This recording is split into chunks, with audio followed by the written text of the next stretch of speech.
grandir dans la prière. Nous devons grandir dans l'estime de mes dieux. Cessez de grandir en témoignant notre église, en témoignant mon pasteur. Tout ça, ça ne donne pas la foi, c'est bien. Moi, j'aimerais que les gens puissent dire, ah, pasteur Mayangi, c'est vraiment un bon pasteur, c'est bien. Mais là, l'orgueil est caché. Mais je ne veux pas aussi que les gens me portinent, c'est pas bien. J'aimerais que les gens m'encouragent. Mais je vous dis, nous devons grandir en témoignant Jésus-Christ. Nous devons grandir en faisant des œuvres, de bonnes œuvres à l'église. La Bible dit, la foi sans les œuvres, c'est une foi morte. Quelqu'un qui est sauvé travaille. Regardons un peu la relation d'Abraham avec Dieu. Abraham n'était pas un fainéant, Abraham n'était pas un paresseux.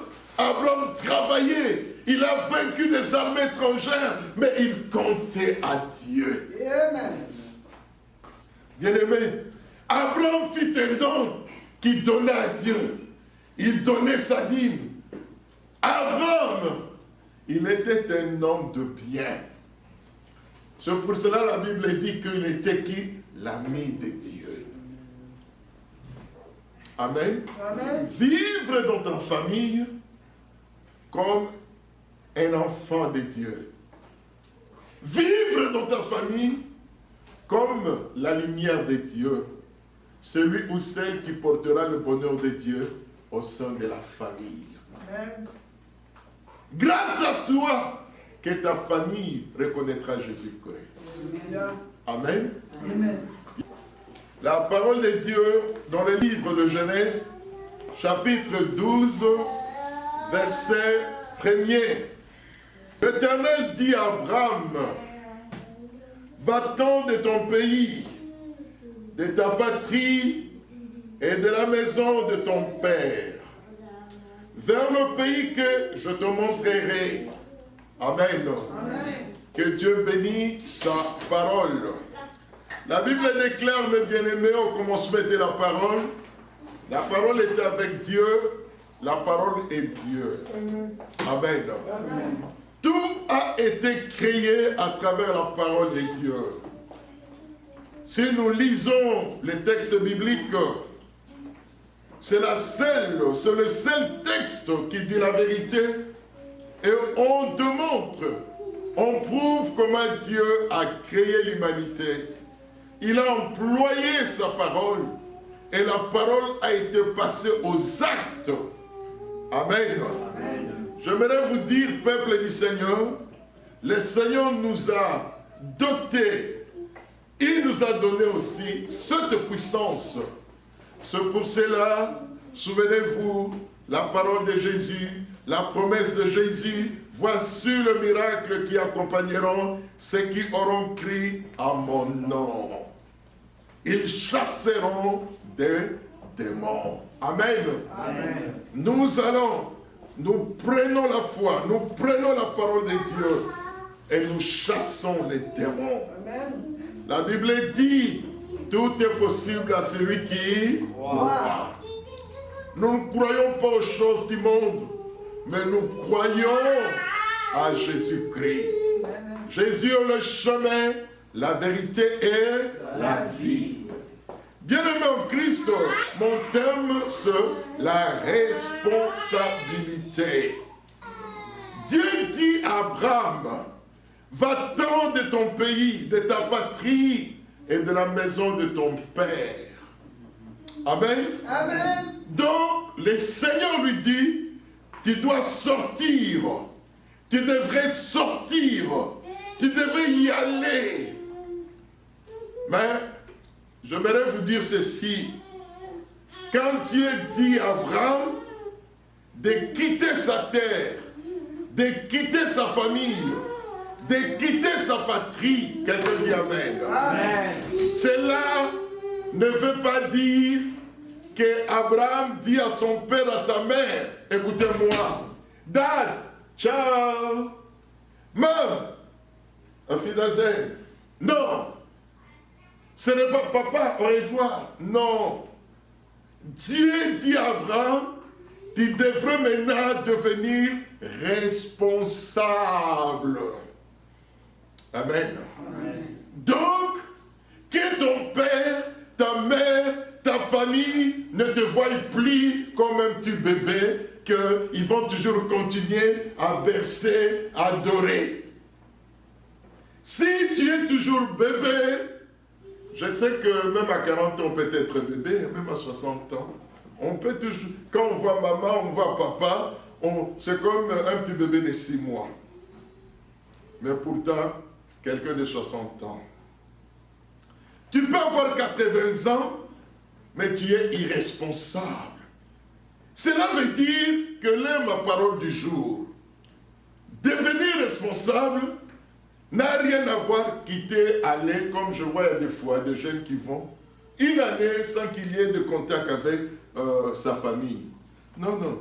Je ne te dis pas de partir, mais devenir responsable, cela veut dire quand tes parents te voient, quand la famille, quand tout le monde te voit, il dit, non, c'est un monsieur sérieux. Bonjour, on commence à te respecter. Amen. Amen. Cela ne viendra pas des autres, mais de toi-même. Tu dois inculquer la mentalité de croître, de devenir grand. L'apôtre Paul dit dans 1 Corinthiens 13, il dit, quand j'étais enfant, je parlais comme un enfant, j'ai raisonné comme un enfant, mais quand je suis devenu adulte responsable, je fais disparaître ce qui était de l'enfant. Amen. Bien-aimés, nous devons grandir. Si nous serons contre la croissance, on restera de bébé. Et bébé, on l'adore, je sais. Oh mon fils, oh ma petite fille, c'est beau. Mais si le bébé ne grandit pas, ça devient une maladie. Il y a des chrétiens 10 ans, 20 ans dans l'église. Ces chrétiens n'ont jamais grandi. Amen. Amen. Et quand le pasteur voit même le livre des souvenirs, dans l'église essaie de fêter ces livres, ils verront que ces chrétiens n'ont jamais cotisé, même pas $1. Ces chrétiens n'ont jamais fait un geste biblique dans l'église. Bien-aimés, nous sommes appelés à travailler. Nous sommes appelés à soutenir le Saint-Esprit qui est le fondateur de l'église, dont Jésus-Christ est la tête. Amen. Amen. Dans l'église des hommes, des femmes, dans l'église des citoyens, de messieurs, madame, on voit le pasteur, on voit tout le monde. Mais dans l'église de Jésus, on ne voit pas les pasteurs, on ne voit pas de messieurs, de madame, mais on voit le Saint-Esprit, on voit des frères et des sœurs remplis du Saint-Esprit. Ça, c'est l'église du Seigneur. Dans l'église où Jésus est le chef, les gens viennent, les gens travaillent. Les gens aimeraient que l'église aille de l'avant parce que c'est l'église de Dieu. Amen. Amen. Dans l'église où c'est le pasteur ou le chef avec ses conseillers, là on ne voit pas le Saint-Esprit. Là on voit, c'est le monsieur qui dit, c'est le monsieur le pasteur ou le comité qui dit, attention, comme ci, comme ça. Mais dans l'église où Jésus est le chef, on y arrive à comprendre. Ne cherche pas tout simplement que les autres arrivent à te comprendre. Mais toi, tu devrais faire l'effort de comprendre. Tu dois briser le barrière. Amen. Amen. Le barrière de mentalité, le barrière de tes pensées. C'est ça le mal. Mais dis, Seigneur, je cherche ta volonté. Ne regarde pas tes raisons, mais regarde Jésus. Amen. Amen. Regarde Jésus, pourquoi le Christ était sur la croix. C'était pour te racheter. C'était pour te sauver. Dieu dit à Abraham, quitte ton pays, ta patrie et la maison de ton père. Bien-aimé, si nous aimons notre patrie plus que Dieu, c'est vrai, nous serons des héros pour notre patrie, pour nos patries. Mais cela ne nous donne pas l'accès d'entrer au ciel. Si nous aimons notre famille plus que Dieu, Jésus dit, celui qui aimera son corps, sa mère, son père, plus que moi n'est pas digne d'entrer dans mon royaume. Quelqu'un dit Amen. Amen. Voilà, Abraham était dans un monde de confusion. Abraham était dans un monde où la gloire de Dieu ne régnait pas. Où chaque clan, chaque tribu avait ses dieux. Amen. Amen. Et c'était aussi le prêt pour Abraham. Le Seigneur lui dit, quitte ta patrie. Quitte la maison de ton père.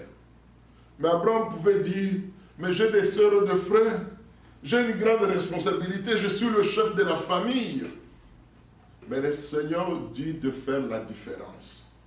Le Seigneur te dit de grandir. Le Seigneur veut te voir un responsable. Parce qu'on ne peut pas confier des tâches, des responsabilités à quelqu'un qui manque la sagesse, à quelqu'un qui a besoin lui-même de lui apprendre la mathématique, le français ou quoi, je ne sais, que c'est l'intelligence. Mais Dieu veut que tu puisses grandir en maturité, grandir dans la patience, grandir dans l'amour, grandir dans l'affection. Amen. Amen. Grandir en aimant tes frères et sœurs. Grandir en cherchant la volonté de Dieu. Frères et sœurs, le Saint-Esprit aimerait que nous grandissions. Qu'on puisse porter des fruits. Galates 5:22. Voici le fruit de l'Esprit, c'est l'amour, la paix, la joie, la fidélité, la patience, la maîtrise de soi. Galates, on dit aussi dans ces livres, marchez selon le Saint-Esprit et vous n'accomplirez pas le désir de la chair. Bien-aimés, j'aimerais vous dire ceci. Ça, c'est une expérience personnelle. J'aime beaucoup la vie de prière. Je prie beaucoup et ça me fait du bien. Un secret, si vous voulez être en forme, si vous voulez avoir une bonne santé, devenez lecteur de la parole de Dieu, priez. Priez selon la parole.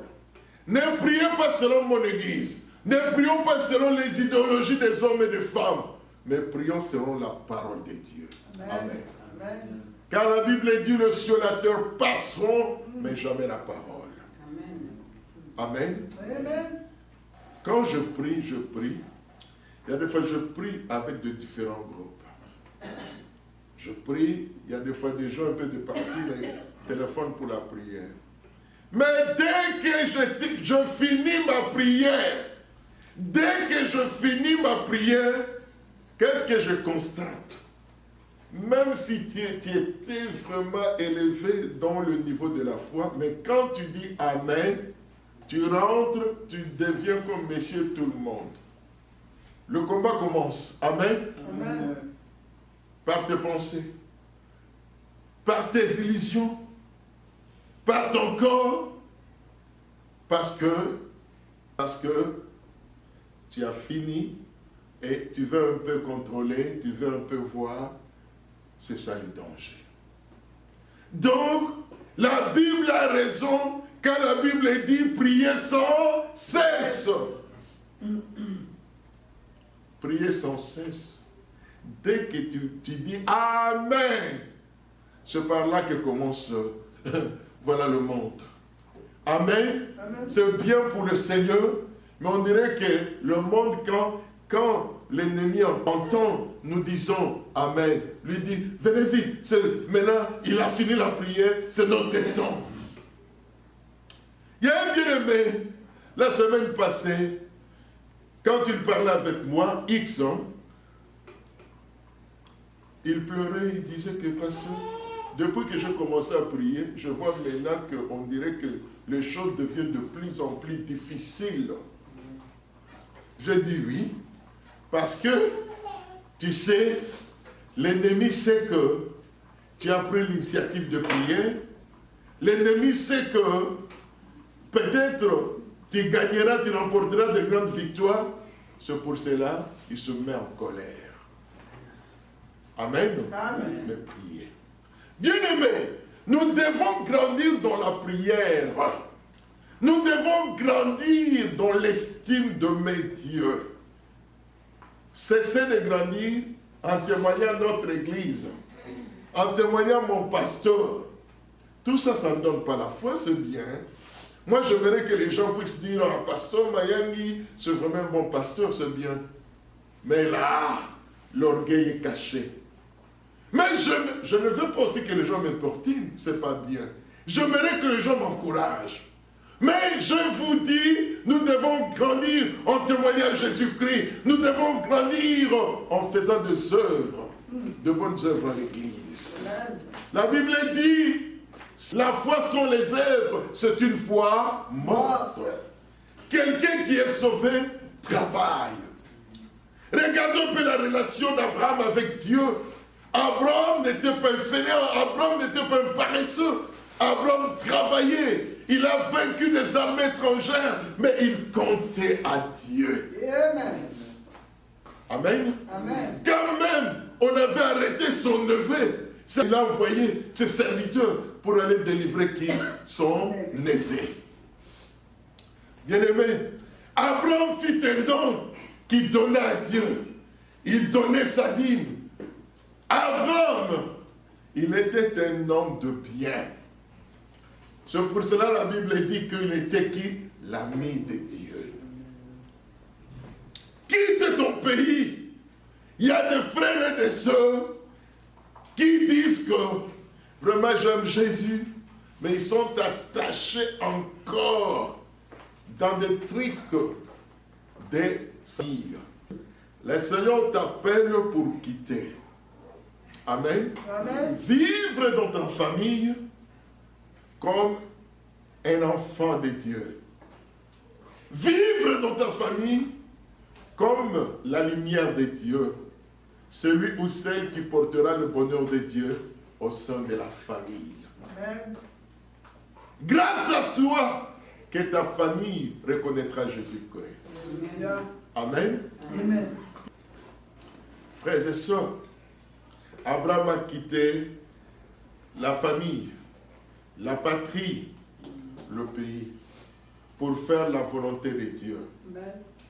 Mettez Dieu à la première place. Amen. Si tu mets le pays, si tu mets ta patrie, si tu mets ta famille, Jésus a dit que celui qui veut me servir, celui qui veut venir à moi, qui se renonce à toutes choses. Et si tu te renonces à toutes choses, c'est à ce moment-là que tu vas comprendre. C'est à ce moment-là que tu prendras le dessus. C'est à ce moment-là que le Seigneur te donnera la mission même pour cette famille que tu as quittée. C'est à ce moment-là que les gens de ta famille vont te comprendre. Amen. Amen. Parce que tu t'es donné, tu t'es mis dans la main de Dieu. Et Dieu te donnera la sagesse comment marcher avec ta famille. Amen. Amen. Ce n'est pas facile, mais nous avons un Dieu de vérité, bien-aimé dans le Seigneur. La Bible dit, si aujourd'hui vous entendez sa voix, n'endurcissez pas votre cœur. Alléluia. Amen. Gloire à Dieu. Amen. Nous sommes le peuple du Seigneur. Nous devons travailler pour notre foi. Nous devons travailler dans l'Église. Le Seigneur Jésus n'a pas laissé une autre société à laquelle, si nous sommes engagés dans cette société, nous verrons Dieu. La seule société, c'est l'Église. Même le monde est en train de dire, l'Église, oh, c'est déjà le passé. Ok. Mais la parole dit, le ciel et la terre passeront, mais jamais la parole de Dieu. Et quand on nous dit aujourd'hui, l'Église, c'est le passé. Mais quand je regarde, si un chef, si des hommes, des responsables, mais la dernière personne qui vient, ça doit être un prêtre ou un pasteur. Amen. Amen. Pour dire, Dieu t'a retiré de la poussière et tu rentres dans la poussière. Que ce soit un athée, que ce soit un politicien, que ce soit un ingénieur, mais si aujourd'hui tu n'es plus en vie, la dernière personne, le dernier ministre, le dernier président pour te dire bye bye, c'est un ministre de Dieu. Amen. Amen. C'est là que nous devons comprendre, frères et sœurs, que mieux vaut être en accord, en alliance avec Jésus qu'avec le monde. Nous sommes dans ce monde, mais nous devons chercher. Nous devons dire, Seigneur, donne-nous la sagesse. Seigneur, donne-nous l'intelligence. Comme Daniel avait demandé l'intelligence. Amen, amen. Amen. Nous sommes tous comme Abraham. Dieu nous dit de quitter. Nous avons beaucoup de choses où nous devons quitter, mais non par nous-mêmes, mais par la grâce de Dieu. Reconnaissons et demandons la faveur de Dieu pour qu'on puisse quitter. Frères et sœurs, c'est bien de dire, moi je prie, et moi je fais ceci, mais si tu n'as pas l'instruction, tout ce que tu es en train de faire n'est que rien. L'apôtre Paul dit, quand je parlerai les langues des hommes et des anges, si je n'ai point l'amour, je n'ai pas l'amour, je ne suis rien. Je peux faire de prophéties, je peux même livrer mon corps, mais si je n'ai pas l'amour, je suis rien. L'amour est Dieu. L'amour pardonne. L'amour n'est pas orgueilleux. L'amour croit. L'amour, on exerce l'amour. Bien-aimés en Christ, si aujourd'hui vous entendez sa voix, n'endurcissez pas votre cœur. Si nous sommes des chrétiens qui connaissent l'amour de Dieu, nous allons travailler. Nous allons chercher nos frères et sœurs. Parce que Jésus-Christ nous demandera, tu n'avais pas des amis pour amener à l'église? Amen. Veux-tu qu'un jour que le Seigneur te pose cette question? Moi, je ne veux pas. Mais moi, j'aimerais que le Seigneur me dise, ah Robert, merci d'avoir amené un tel à l'église. Merci d'avoir amené un tel à l'église. Voilà, je serai fier ce jour-là.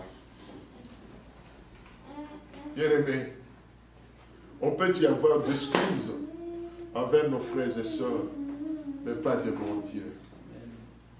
La Bible dit, Dieu a tellement aimé le monde qu'il a donné son Fils, afin que quiconque croit en lui ne meure point, mais qu'il ait la vie.